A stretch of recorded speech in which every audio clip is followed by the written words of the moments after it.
Thomas Edward Benning was not new to cave exploration. He had been to Black Cave before and was familiar with its labyrinthine tunnels. However, his decision to go alone in April 1995 would prove to be a fatal mistake. What was meant to be an exciting adventure soon spiraled into a desperate fight for survival. When he set foot inside the cave, he had no idea that it would be his last time exploring. Over the next several hours, he would face disorientation, darkness, and exhaustion, ultimately leading to a tragic fate that remained a mystery for nearly 2 years. Unlike his previous trips, where he carried sufficient caving gear, Benning believed he could navigate Black Cave without extensive equipment. He assumed his knowledge of the cave's layout was enough to guide him through safely. Instead of carrying a backup light, helmet, or additional survival tools, he only brought a single electric miner's lamp and a box of matches.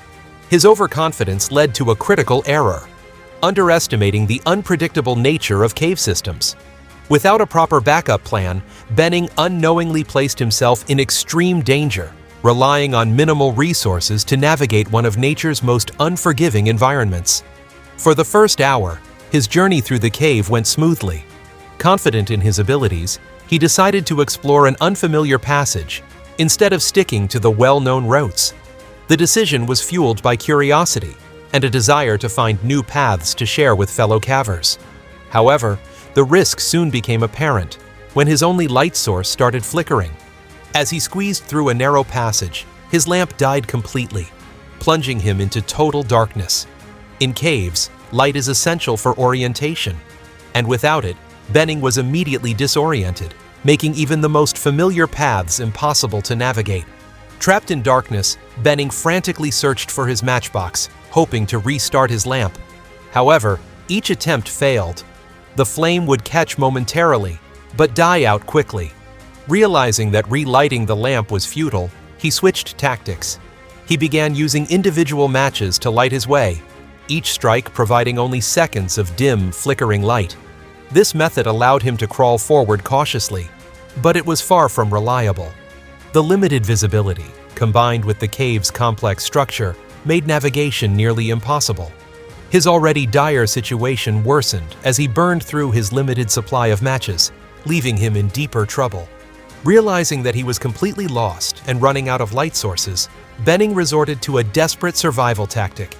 He began tearing pieces of his clothing and leaving behind items such as shoes to mark the paths he had already taken.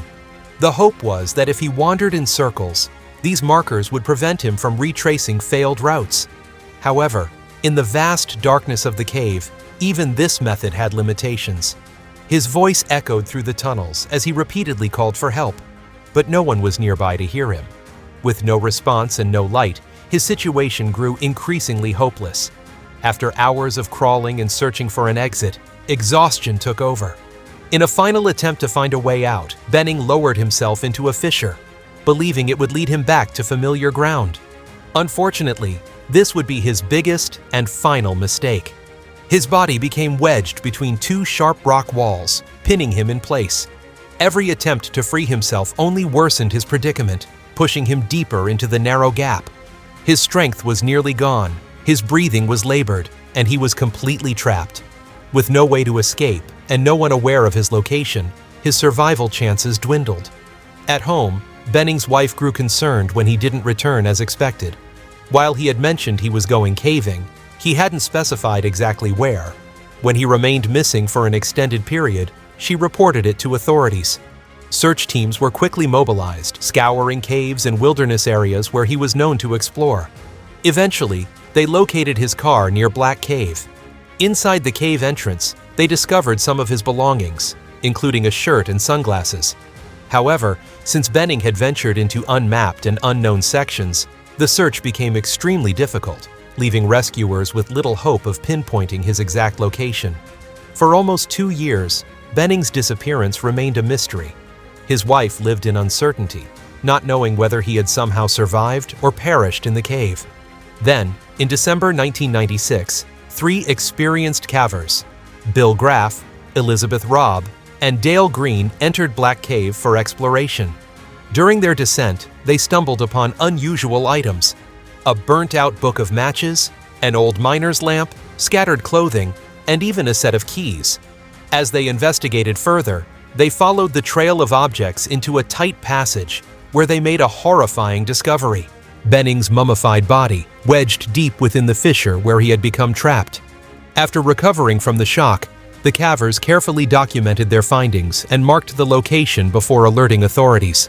The sheriff's department sent a deputy to confirm the discovery, and soon after, a complex recovery mission was planned. Extracting the body was no easy task. Due to the difficult terrain and the fact that Benning was trapped deep in the fissure, expert covers, some brought in from outside the country, were needed to assist in the operation. When they finally recovered his remains, they found his wallet in the crevice, confirming his identity.